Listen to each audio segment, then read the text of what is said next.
उनकी स्तुति करने लगे। नारद जी ने कहा, हे भगवान, आप अति शक्तिमान हैं, मन तथा वाणी भी आपको नहीं पा सकते हैं। थोड़ा जल पीना हो तो मंगाइएगा। आपका आदि मध्य अंत भी नहीं है। नारद जी से इस प्रकार की प्रार्थना सुनकर श्री हरि भगवान बोले, हे योगीराज, आपके मन में क्या है? आपका किस कारण से यहाँ आना हुआ है? आप निसंकोच कहें। आप थोड़ा जल पी लीजिए। तब मुनि श्रेष्ठ नारद जी ने कहा, मृत्यु लोक में सब मनुष्य को जो अनेक योनि में जन्मे हुए हैं, अपने अपने कर्मों के अनुसार अनेक प्रकार के कष्टों के कारण दुखी है। हे स्वामी, यदि आपकी मेरे ऊपर कृपा हो तो बताइए, उन सब मनुष्य के सब कष्ट दूर करता हूँ। श्री सत्यनारायण भगवान का व्रत यहाँ विधि ध्यान पूर्वक संपन्न करने पर मनुष्य इस धरती पर सभी प्रकार के सुख भोग कर मरणोपरांत मोक्ष को प्राप्त करता है। भगवान के ऐसे वचन सुनकर नारद जी बोले, हे भगवान, इस व्रत का विधान क्या है, फल क्या है? इससे पहले कृष्ण भगवान बोले, हे नारद, दुख शोक एवं सभी प्रकार की व्याधियों को दूर करने वाला यह व्रत सब स्थानों पर विजय दिलाने वाला है। श्रद्धा और भक्ति के साथ किसी भी दिन मनुष्य संध्या एवं प्रातः के समय में भगवान सत्यनारायण का ब्राह्मणों और बंधुओं के साथ पूजा करें। भक्ति भाव से केले के फल, नैवेद्य, घी, साल, शक्कर अथवा गुड़, दूध और गेहूं का आटा सवाया लेवें।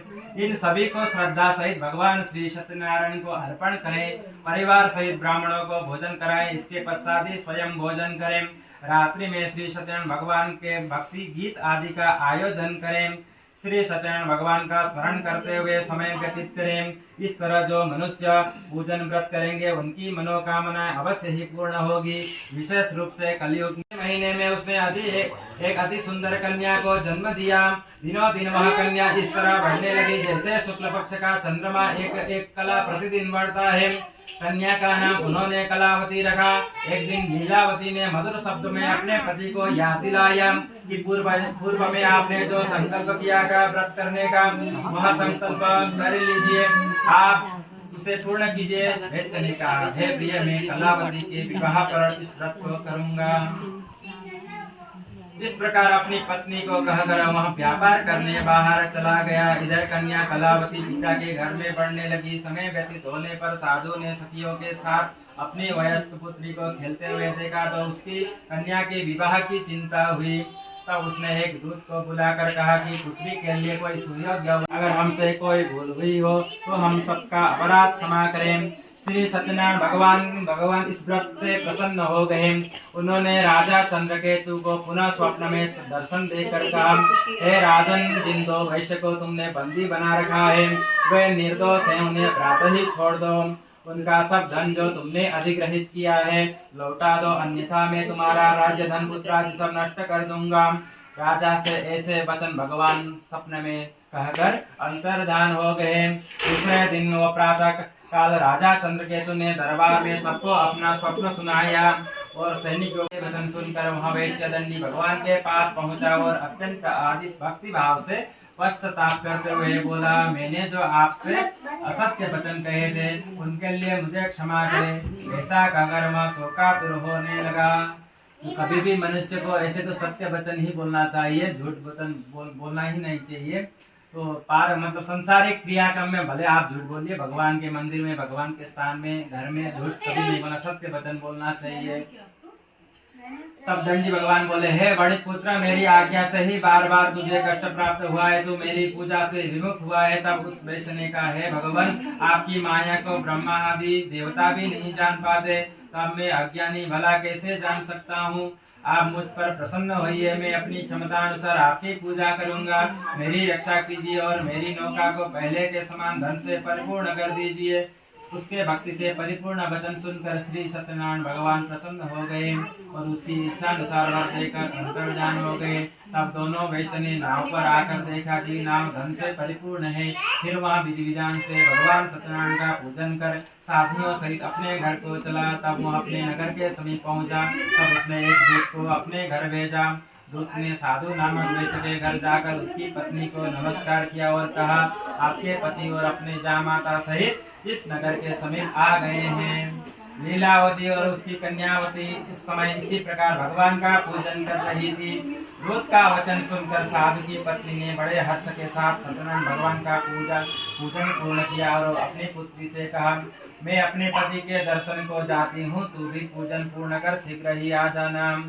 परंतु कलावती पूजन एवं प्रसाद छोड़कर अपने पति को दर्शन के लिए चली गई। पूजन एवं प्रसाद का परित्याग करने के कारण भगवान सत्यनारायण रुष्ट हो गए।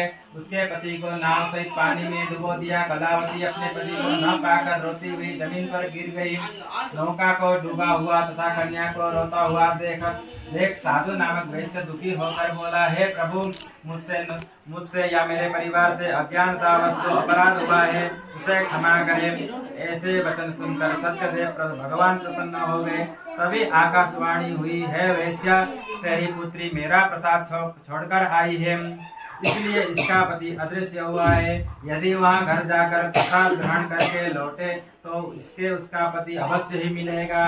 आकाशवाणी सुनकर कलावती ने घर पहुंचकर प्रसाद ग्रहण किया और फिर आकर अपने पति को देखकर प्रसन्न हुई। तत्पश्चात वैश्य ने वहीं परिवार सहित सत्यदेव का विधि पूजन किया तथा इस संसार के सभी प्रकार के सुख भोग कर वहाँ अंत में मोक्ष को प्राप्त हुआ।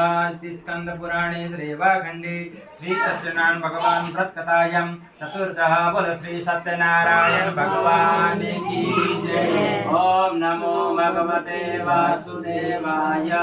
ओम नमो भगवते वासुदेवाय। ओम नमो भगवते वासुदेवाय। कभी भी कोई भी किसी भी जन्म में धर्मात्मा सत्य प्रतिज्ञा बनकर भगवान परीक्षा लेने आए तब अपने पुत्र को आरे से महाराज तुंगध्वज स्वयंभू मनु बने। उन्होंने बहुत से लोगों को भगवान की भक्ति में लीन कराकर वैकुंठ धाम प्राप्त किया।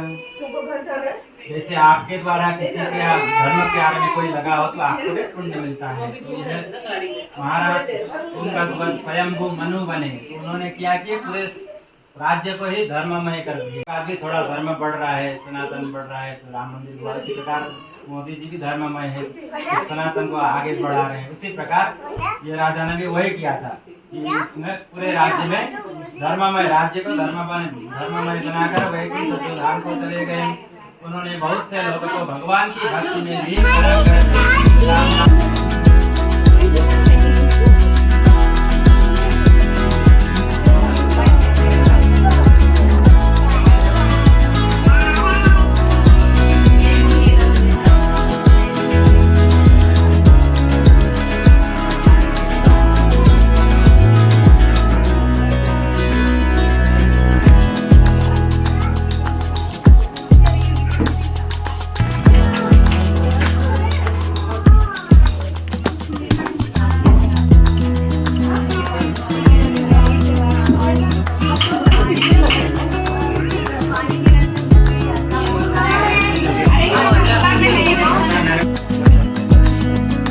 Service tax.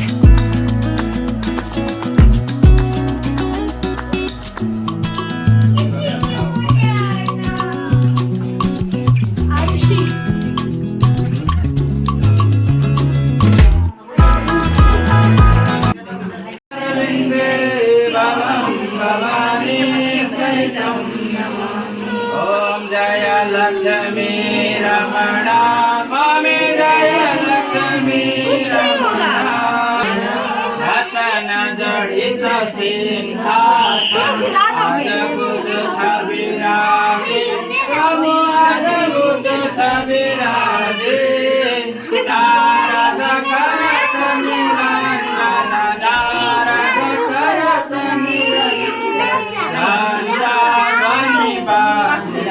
ओम जय लक्ष्मी रमणा प्रकट भये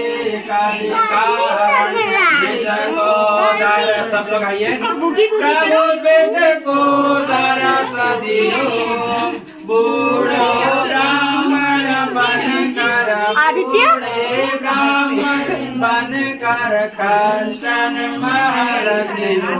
ओम जय लक्ष्मी रमणा दुर्बल भील करो दिन पर कृपा करे, प्रभु जिन पर कृपा करे, चंद्रचूड़ करे, मनवांछित फल दीनो, मन इच्छा फल दीनो दीन।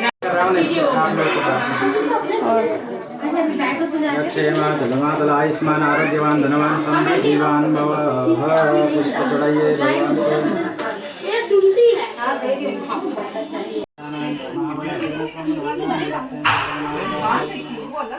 हो गया आपका हो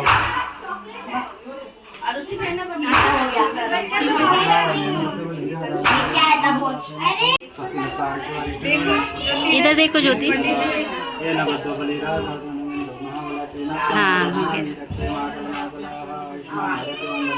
पूरा वीडियो ही ले रही है। हाँ वीडियो ही ले।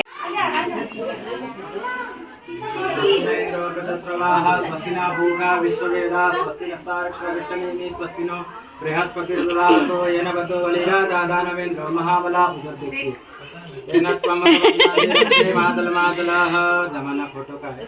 आप क्या वो खुद बोलते हैं हाँ सही बात, पहचान गए।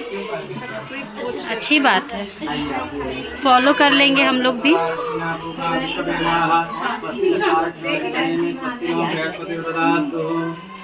राइट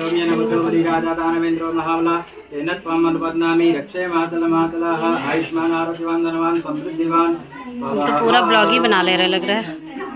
कितना ये फुल नहीं महाबला तेन त्वं बदनामि